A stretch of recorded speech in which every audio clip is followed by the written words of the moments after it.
प्रकाशित वाक्य के खुलासा कार्यक्रम में हार्दिक स्वागत है।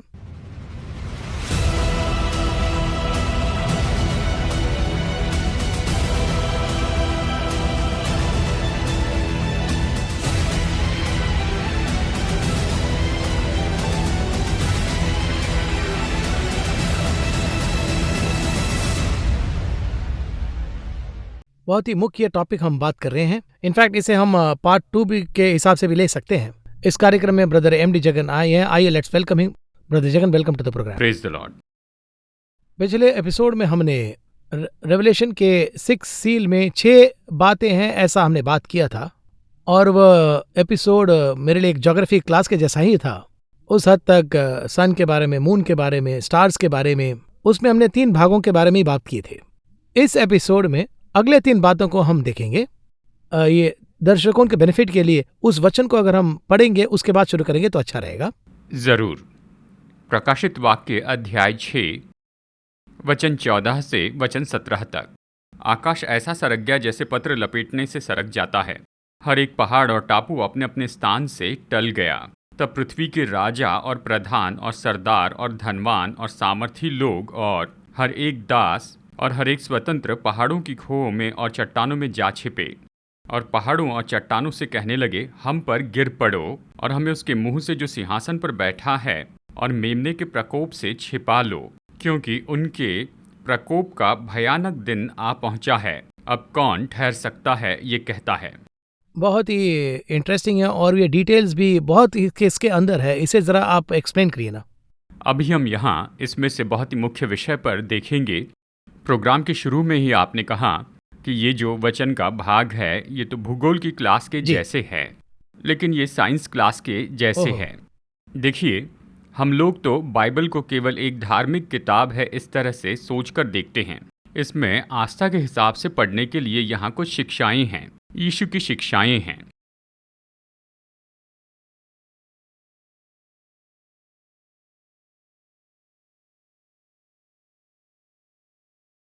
लेकिन ये तो ऐसी है कि आप कोई भी विषय लेकर इसे पढ़ सकते हैं। साइंस लो तो साइंस, मेडिसिन लो तो मेडिसिन, भूगोल कहिए तो भूगोल है, आर्कियोलॉजी, और अगर इतिहास देखें तो इतिहास है। किसी भी विषय पर इसमें पढ़ सकते हैं। मैनेजमेंट, सब कुछ है। टाइम मैनेजमेंट, देखिए सब कुछ है। मीडिया, सब कुछ है। कुछ भी नहीं ऐसा इसमें ये नहीं, ऐसे नहीं कह सकते। इसमें सब कुछ है। जिस एंगल से देखते हैं ये उसी के आधार पर होता है। अब 6ठे अध्याय को देखते हुए वचन 14 में यहाँ पर एक एक करके हम इन बातों को देखते हैं। आकाश ऐसा सरक गया जैसा पत्र लपेटने से सरक जाता है, इस तरह से हमने देखा है। अब देखिए, लोगों की और हमारी एक कल्पना है। इस वचन को पढ़कर ऐसा ही होगा, ये अपेक्षा करते हैं। ऐसा ही हो ऐसा नहीं है, इसके लिए दूसरा एंगल भी हो सकता है। उदाहरण के लिए, यीशु राजा बन के जन्म लेंगे। जब ऐसा कहा गया तो एक उम्मीद आई। तो जो ज्योतिष थे वो कहाँ पर जाते हैं? वो तो हेरोदेस के महल में जाते हैं। या राजा की बात करते हैं, वहाँ राजा है तो उसी महल में पैदा होगा, ये सोच वो थी। उनका थिंकिंग है। जी हाँ। लेकिन यीशु कहाँ पर है? जब ये पूछा गया, मुझे पता नहीं कहाँ, क्योंकि यीशु का जन्म साधारण सी जगह पर हुआ था। तो ऐसा भी हो सकता है। ऐसी उम्मीद करते वक्त, लेकिन बताया था राजा, जी, जो कहा था वो होगा, लेकिन वैसा नहीं जैसे उम्मीद की थी, लेकिन अलग तरह से। लेकिन बात तो ये है, मैं वही कह रहा हूँ, क्यों इतने उदाहरण हम देते हैं। आकाश ऐसा सरक गया जैसे पत्र लपेटने से सरक जाता है। अब इस आकाश के बारे में एक बात हम समझ ले तो अच्छा होगा। क्या समझना है? ये कहे तो यहूदियों के विश्वास से 7 आकाश है। जैसे पौलुस कहता है कि वो पैराडाइज तक उठाया गया, मैं तीसरे आकाश तक उठाया गया, इस तरह से वो कहता है। यहूदियों के हिसाब से पहला जो आकाश है वो है फर्स्ट हेवन, इस तरह का आकाश है। इसके बाद तीसरा जो आकाश है वो तो पैराडाइस है, हम देख सकते वो एक आकाश है। इस तरह से 7 आकाश है कहा जाता है। अगर हम इसे समझाएंगे तो दूसरा को समझाने के लिए समय नहीं रहेगा। देखिए, हमारे लिए इस समय में जो अन्य जाति से हैं, हमारे लिए कौन सा आकाश है? अगर ये पूछते हैं, अब पक्षियों के उड़ने के लिए एक आकाश है जी, जहाज के उड़ने के लिए आकाश है, वहां पक्षी नहीं उड़ सकते हैं। सैटेलाइट के लिए एक आकाश है, उसका माप कुछ और ग्रेविटेशनल। उससे भी परे यानी जो ग्रह है वो भी एक आकाश है, यानी उससे भी परे अगर और आगे जाए, तारों का भी एक आकाश है, गैलेक्सी, इस तरह से बहुत से लोग कहते हैं। उससे भी आगे जाए तो हम ये कह सकते हैं कि वहाँ स्वर्ग है, यानी इतने आकाश है। अभी अगर आप कहें कि ज्योग्राफी या साइंटिफिकली इसे देखना है तो परमेश्वर ने सूर्य और चांद के बीच में कुछ फिल्टर्स रखे हैं। ये कौन से फिल्टर है? वचन कहता है नूह के समय में भूमि का सारा पानी एक जगह पर जमा हुआ था। जमे हुए पानी को परमेश्वर ने आकाश की सीमा ये नाम दिया। अब सूरज और पृथ्वी के बीच में क्या आता है? आकाश की सीमा आती है। देखिए, इसके बारे में हम जानते हैं, ओजोन लेयर की एक परत होती है ना? केवल यही नहीं, और चुंबकीय क्षेत्र यानी मैग्नेटिक फील्ड पृथ्वी को रोके हैं। उसके कारण पृथ्वी अंतरिक्ष में घूम रही है, नहीं तो फिर घूम नहीं पाती। अब ये 3 परत हैं।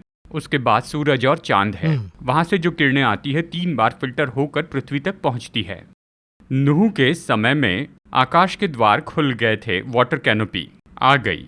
उत्पत्ति की किताब अध्याय 7 वचन 11 में, वचन 10-11 में ये आ गया। अब ये 2 फिल्टर चले गए, ओजोन लेयर, और ये चले गए। अब एक ही है, मैग्नेटिक फील्ड है।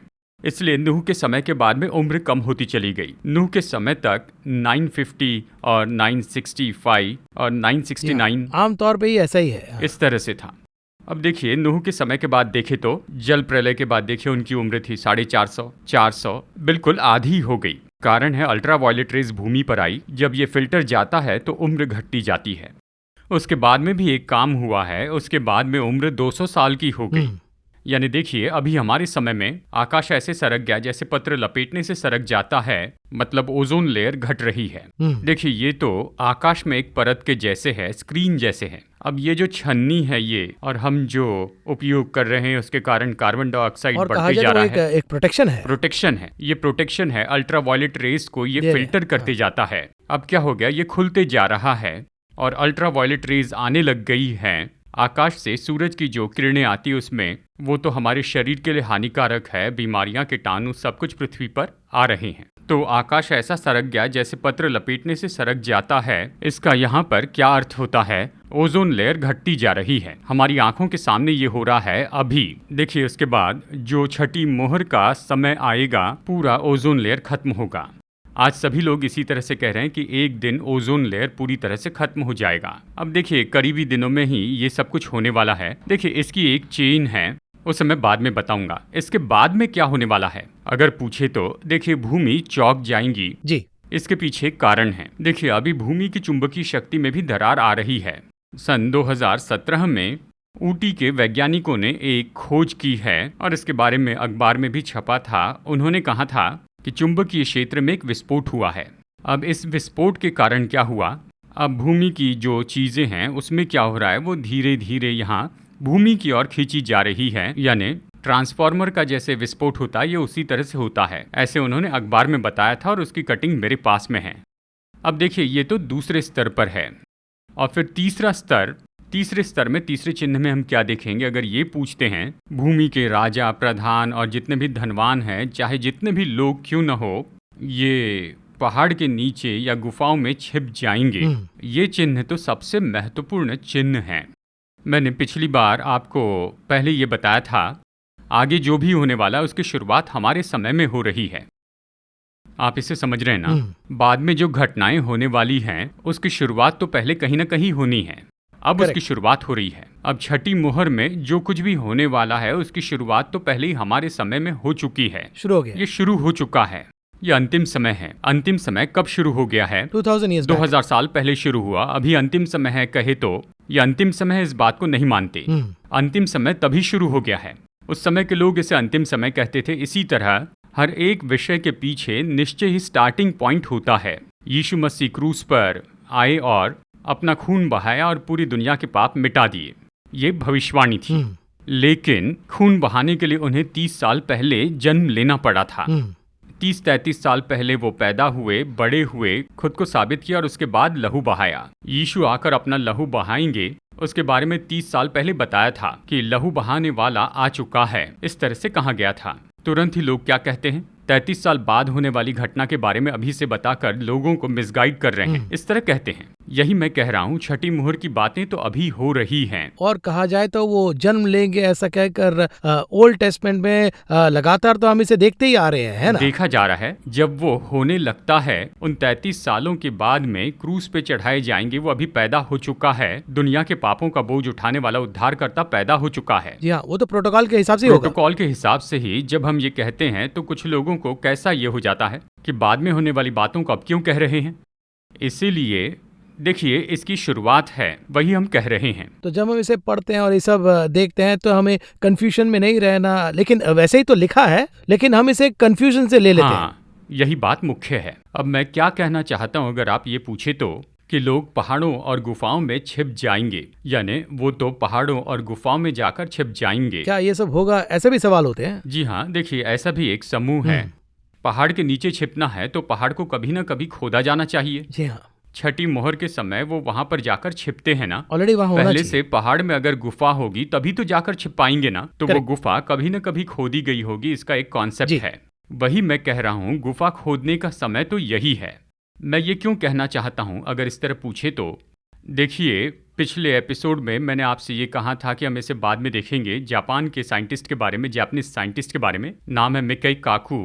2010 और 11 में उन्हें बहुत ही मुख्य थीसिस सबमिट की।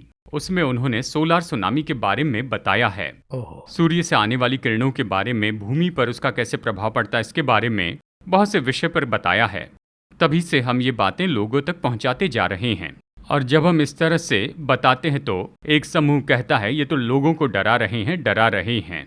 लेकिन इससे बचने का रास्ता वो पहले ही बता चुके हैं। उन्होंने क्या कहा है, अगर हम पहाड़ों के नीचे गुफाओं में जाकर 1500-2000 फीट नीचे या 1800 फीट नीचे बंकर्स बनाते जाएं तो सोलार सुनामी से बच सकते हैं। इस तरह से उन्होंने कहा और इस तरह से उन्होंने अपना स्टेटमेंट दिया।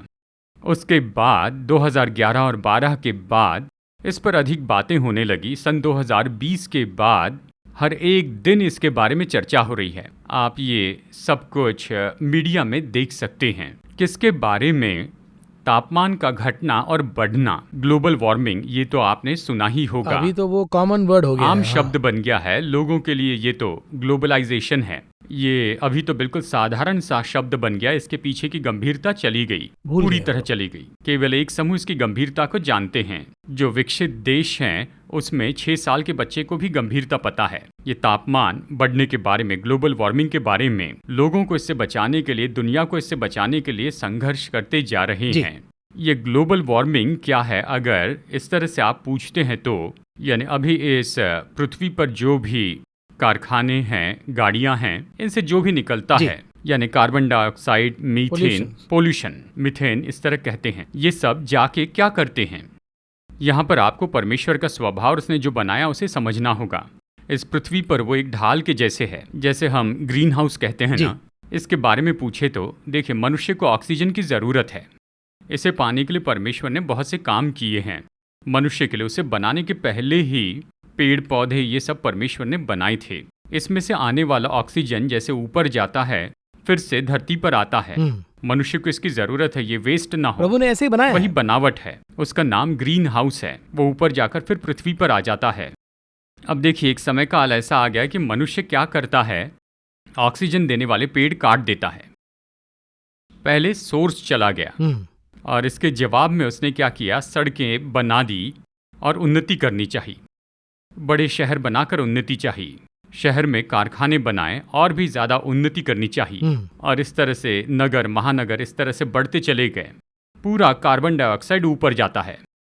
यानी अभी जहाँ पर फैक्ट्रीज हैं, जहाँ पर घर हैं या जहाँ पर सड़कें हैं, उसके पहले वहाँ पर पेड़ थे। यानी उतना ऑक्सीजन, मैं तो कहूँगा जैसे अभी पेट्रोल पंप और डिपो है, वैसे मानो वो तो ऑक्सीजन के डिपो थे। ये पेड़ के ऑक्सीजन डिपो अभी बंद कर दिए गए। उस जगह के पेड़ काट कर वहाँ पर अभी गाड़ियाँ चलाने लगे हैं। ये सारा कार्बन डाइऑक्साइड ऊपर जाता है, जैसे ग्रीन हाउस में होता है, वो कार्बन डाइऑक्साइड फिर से नीचे आता है। कार्बन डाइऑक्साइड तो 20 होना चाहिए, लेकिन अब एयर पोल्यूशन को ही देख लीजिए, दिल्ली में तो 400 के ऊपर चला गया। मनुष्य के जीने के लायक जगह नहीं, ये कहते हैं। इस हद तक एयर पोल्यूशन जो हो गया वो तो बहुत ही गंभीर है। इसका नाम ही ग्लोबल वार्मिंग है, जो सबसे बड़ा विषय है। जो नीचे से ऊपर जाता है फिर क्या होता है, वो फिर से नीचे आता है। देखिए, अगर प्रतिदिन पेट्रोल यूज करेंगे, डीजल यूज करते जाएंगे, तो उससे आने वाला धुआं, कारखानों से आने वाला धुआं, यानी एक तरफ पेड़ काट कर सड़कें बनाई जा रही हैं, ये सब मिलके भूमि किस स्तर पर आ चुकी है अगर देखें तो भूमि का तापमान 1 डिग्री सेल्सियस अभी तो बढ़ चुका है। ये 3.5 डिग्री सेल्सियस तक बढ़ने की संभावनाएं कहते हैं, और ऐसा होने पर भूमि के जलने की संभावना है। और ये सब कौन से समय में होगा? ये जो होने का समय बहुत ही करीब है। दुनिया के सभी नेता इस पर चर्चा कर रहे हैं। अगर आप नेट पर जाकर देखें, वो सच में विनती कर रहे हैं। ये जो भूमि है वो तो पूरी तरह से अग्नि से जल जाएगी। बाइबल के कहने पर एक समूह नहीं मानता है। अगर हम कहे तो कहते हैं कि ये तो डरा रहे हैं, कहते हैं जगन डरा रहे हैं, लेकिन वैज्ञानिक ये कह रहे हैं इस हद तक भूमि का तापमान बढ़ते जा रहा है। इस गर्मी को कम करने के लिए क्या करें? और इसीलिए कार्बन डाइऑक्साइड कम करने के लिए अब तेजी से इलेक्ट्रॉनिक व्हीकल बेचने लग गए हैं। ये इसीलिए ला रहे हैं, पूछे तो ये पेट्रोल और डीजल से चलने वाली गाड़ियां प्रदूषण करती है, इसलिए बंद करना है। अगर इसे बंद करेंगे तभी ये संभव होगा। तो यानी देखिए, ऐसे समय में क्या करना है अगर इस तरह पूछते हैं, यानी जो लोग हैं वो पहाड़ों में और गुफाओं में जाकर छिप जाएंगे। ठीक है, बाइबल में क्या इसके बारे में कहीं पर बताया गया? अगर इस तरह से पूछते हैं तो प्रकाशित वाक्य अध्याय 6 वचन 15 में जो कहा गया है वो यही है, और होशे अध्याय 10 वचन 8 में भी यही कहा है। इसी के बारे में यशायाह अध्याय 2 में भी बताया है। 3 जगह पर परमेश्वर बार बार कहते हैं जो लोग हैं वो तो निश्चय ही बड़े पहाड़ों और गुफाओं में जाकर छिप जाएंगे। इस तरह से परमेश्वर ने कहा है। बड़ा आश्चर्य क्या है अगर ये पूछे तो ग्लोबल वार्मिंग के बारे में, या कहिए सोलार सुनामी, ग्लोबल वार्मिंग हो चाहे कुछ भी हो, लेकिन जब भूमि की गर्मी इस तरह बढ़ती जाती है और फिर जब ये सब लोगों पर हमला करने के लिए आती हैं, इससे बचने का रास्ता क्या है? ये पूछे तो उस दिन इससे बचने का रास्ता क्या है? पहाड़ों में या गुफाओं में जाएं, 1000-1500 फीट नीचे चले जाएं। अगर मैं कहूँगा तो आश्चर्य होगा। दुनिया के बहुत से रियल एस्टेट वाले जो हैं वो तो अंडरग्राउंड रियल एस्टेट बनाने लगे हैं। भूमि के नीचे अपार्टमेंट्स वो बेचने लगे हैं, और इस तरह से अंडरग्राउंड रियल एस्टेट अभी बढ़ने लग गए हैं। यानी अभी छठे मोहर के जो काम है वो तो हमारे समय में होना शुरू हो गए हैं। अब इसे वैज्ञानिक तौर पर भी साबित कर सकते हैं, बाइबल के अनुसार साबित कर सकते हैं। उससे भी बड़ा आश्चर्य है कि ये सब कुछ हमारी आंखों के सामने हो रहा है। मुख्य बात है कि परमेश्वर ने कहा ये छठे मोहर की शुरुआत है। फिर कहूँ छठी मोहर तोड़ी नहीं गई है। छठी मोहर की तैयारी का काम जो है वो तो स्पष्ट रूप में अभी होना शुरू हो गया है, वो शुरू हो चुका है। लेकिन इसके बारे में लोग क्या समझते हैं, यही तो सवाल है। देखिए, लोग क्या समझेंगे? वचन 17 में देखिए, उसके प्रकोप का भयानक दिन आ पहुंचा है, अब कौन ठहर सकता है? इस तरह वो कहते हैं। प्रकोप का भयानक दिन क्या हुआ है? आ गया है, आ पहुंचा है। लोग क्या कहते हैं? यहीं पर है, ये आ चुका है। इससे भी बड़े आश्चर्य की बात है कि छठे मोहर के पहले हमने यहाँ पर चिन्ह देखा है। क्या देखा था? ये तो योएल के अध्याय 2 में दिया है। उसी योएल की किताब में दूसरे अध्याय की शुरुआत में परमेश्वर का दिन आ चुका है, ऐसे लोग कहते हैं। अब जो लोग कहते हैं क्या वो झूठ है? बाइबल जो कहती है झूठ है। अब देखिए, यहाँ पर अध्याय 6 वचन 17 में ये कहता है कि वो आ चुका है, लेकिन उसके बाद ही तकरीबन और 15 अध्याय हैं। इसके बाद और 15 अध्याय हैं। इसका क्या अर्थ है? प्रकोप का भयानक दिन आ पहुंचा है, शुरू हो चुका है।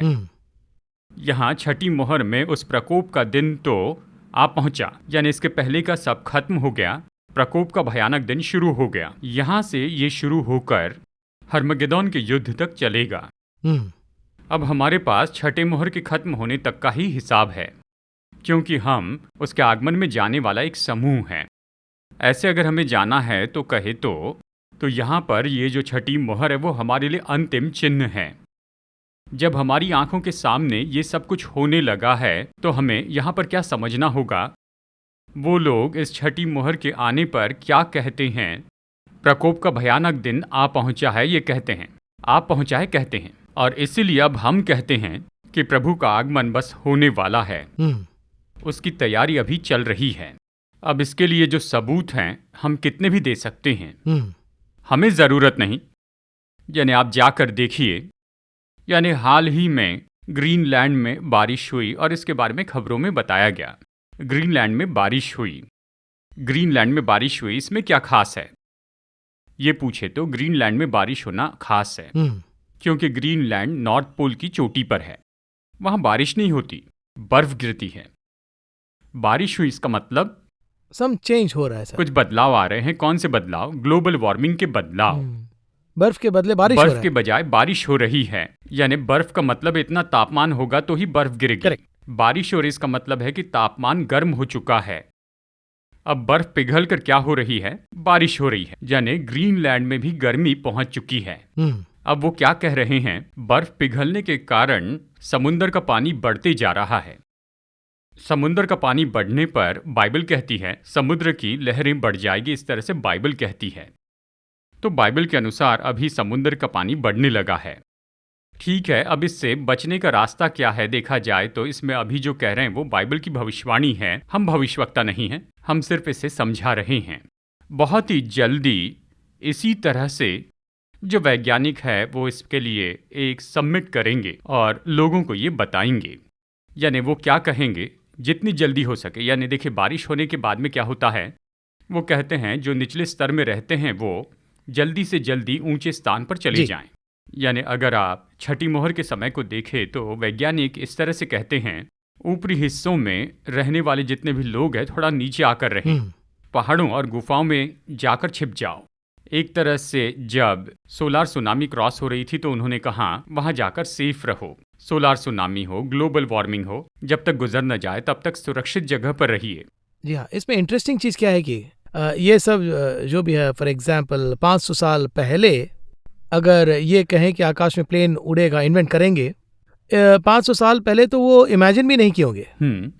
वही अगर 200 साल पहले ईमेल रहेगा, इंटरनेट रहेगा, तो वो भी कल्पना से बिल्कुल बाहर की ही सोच थी। हाँ, है ना। अभी आप देखेंगे तो कोई भी पोस्ट ऑफिस में जाकर पोस्ट बॉक्स में मेल नहीं डालते।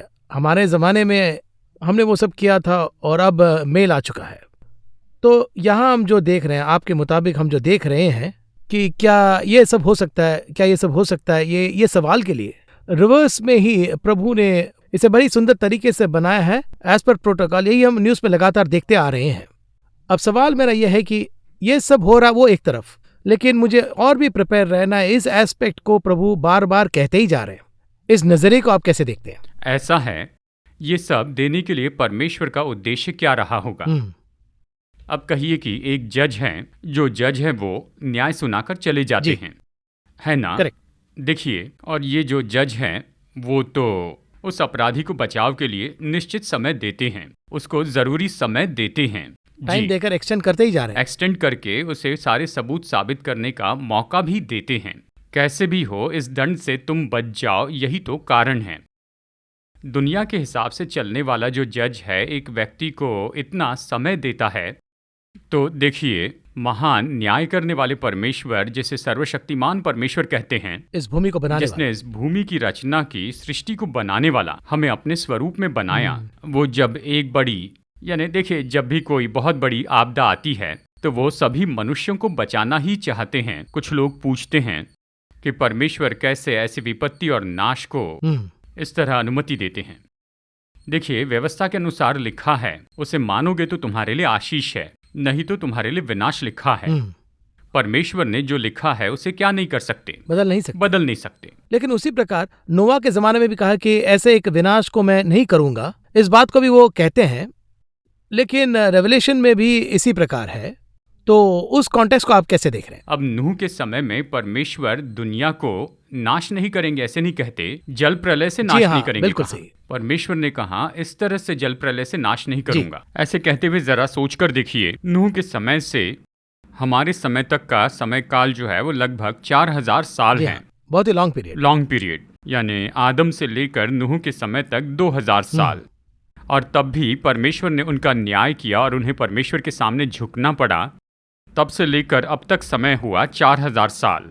फिर भी जो कह दिया वो कह दिया ना, कह दिया है, पर उसे एक्सटेंड करते हैं। निनवे के लोगों को मैं नहीं मारूंगा, नाश नहीं करूंगा कहा।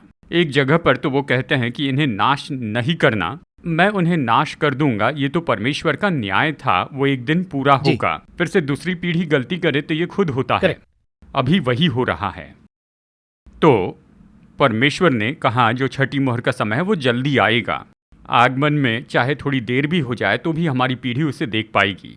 इस कार्यक्रम में आकर आपने डिटेल से एक्सप्लेन किया, बहुत बहुत धन्यवाद। अगले एपिसोड में हम और भी इंटरेस्टिंग विषय को देखेंगे, बट ये 6th सील जो है वो इतना इम्पोर्टेंट है, उसके लिए बहुत से फैक्ट्स है और हमारे दर्शक भी न सिर्फ इसे सुनकर बल्कि उसे मेडिटेट करके गहराई से समझकर इसमें और डीप जाइए, मेरा इच्छा है। Once again we'll see you again in the next programme with another interesting facts. इस कार्यक्रम में आने के लिए धन्यवाद। नमस्कार। धन्यवाद।